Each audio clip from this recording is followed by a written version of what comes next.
What is up, Cowboys Nation? Good morning, good afternoon, good evening, whenever you're checking it out, man. We are almost to the new year.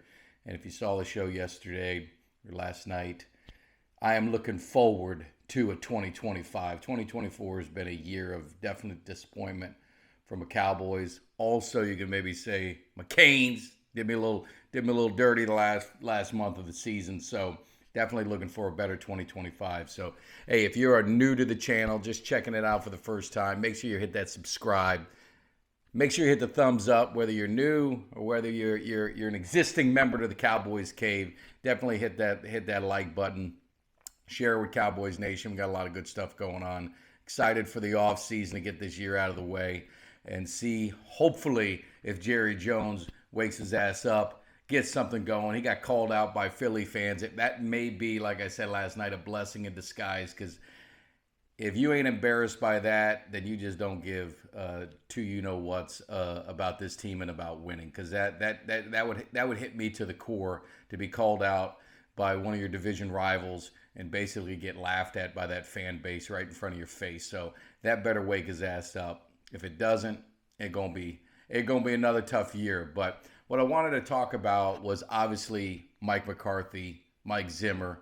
Do they return? Do you want them back? Do they want to come back? Really, just as much, because all these coaches have expiring contracts. So there's nothing guaranteed that they'd return. Obviously, there's nothing guaranteed that the Cowboys want them to return. The thing I would say, and I've been pretty consistent if you're watching the channel with McCarthy, I like Coach McCarthy. I think he brings some stability and a calmness to the team. I think the team fights for him. He tries to limit them from all the distractions that Jerry Jones creates with the Cowboys, and that ain't easy to do. He's had 3 12-win seasons in a row.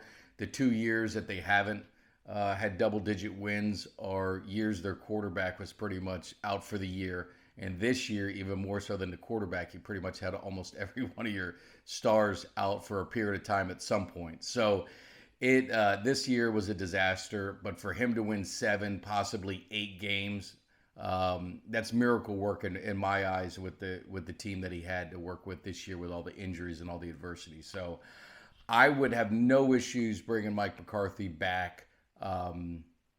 Especially depending on what you're bringing in. Now, if you're going to say, hey, man, we're going to get in, Ben, we're going to go after Ben Johnson, we're going to get a young guy, or we're going to get Vrabel, we're going to try and just change things up, then I'm okay with it. But if you're going to go interview Ron Rivera and Rex Ryan and all these Kellen Moore, then I'd rather stick with McCarthy, honestly. I'd just rather know with what the players like. The players have been supportive of him, and I'd probably, definitely go with that.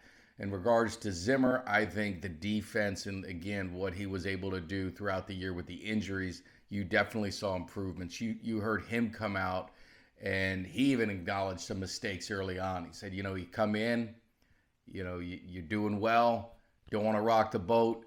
So he kind of let things kind of play itself out and wasn't as disciplined and hard-nosed as he was in the past, and then he started to kind of get that way, and you saw the defense get better. So I think Zimmer kind of learned going into this situation. He probably should have took the bull by the horns right from the start and implemented his way of doing things right from the get-jump. So again, that's just one of those things that hurt the 2025 season, but ultimately injuries and the lack of Jerry Jones in the management role of being a GM and getting talent and being active in free agency, that was the ultimate demise, because you lost a lot of players that you're okay losing, but you got to get guys in return, and they didn't get anyone in return. So if you listened to the show last night, we had a great interaction in the chat. It was definitely a good time, a lot of fun. But we talked a lot about it. We talked a lot about the players. We talked a lot about the coaches. We talked a lot about what to look forward to in 2025. Quarterback is obviously always the hot topic, and you're seeing a Sam Darnold, lead the Vikings possibly to a number 1 seed, and you're looking at it, you say, geez, he's a mid-level kind of guy, and he's getting there. They've got talent surrounding him, put him in a good situation. But he was a number 1 quarterback in the draft as well. So the talent was there. It's just getting that talent out. I think with the Cowboys, Dak Prescott is the man that can lead this team. But I think what they need to do, looking at Dak Prescott, is maybe pull the reins back a little bit.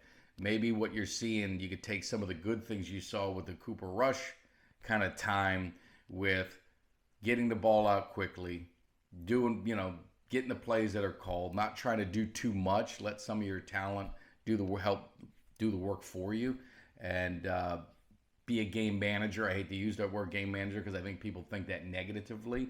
I'd look at it as a positive. You're managing the game, you're running the flow, and you're getting everybody involved. And I think that's something that Dak Prescott could learn from. And he said that. He said I should simplify. Looking at Cooper Rush, I see where he simplifies the game, and that's something I may need to do as well.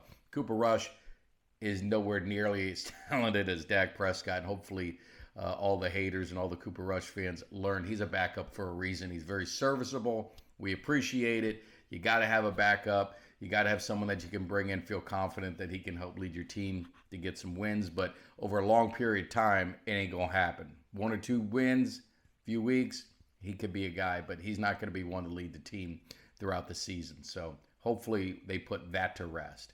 But this is going to be an off season where they're going to have to really look in the mirror as players, coaches, ownership, and figure out what they want to do. I mean, they've got the talent. You're going to get your injured guys back. You're getting your all-pros back. You're getting your Pro Bowlers back. So this team was able to win, like I said, 7-8 games with, a shell of a team.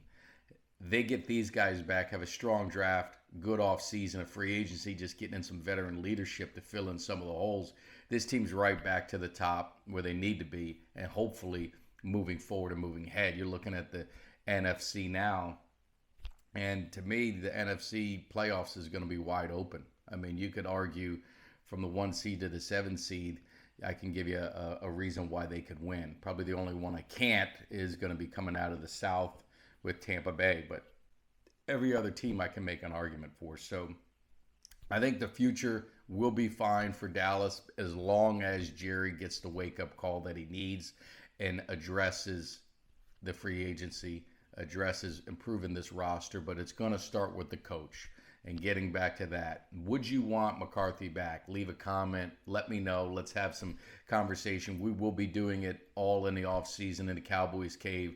We're going to be bringing in, if you're new to the channel, we do a lot of interviews with former players. We do a lot of interviews with NFL legends. So we'll be bringing them in to kind of get their feeling on it from their point of view, but also talk about their career, because there was a time the Dallas Cowboys were the most dominant franchise in NFL history.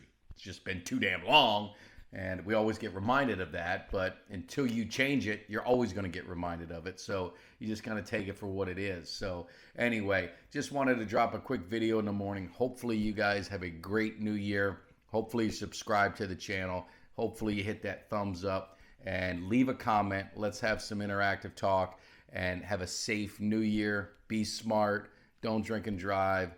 Get an Uber. It costs you $15. It ain't worth it. Or just stay home and chill and have a good one. So enjoy some football. College football playoff week. It's going to be a lot of fun tonight, starting with Penn State.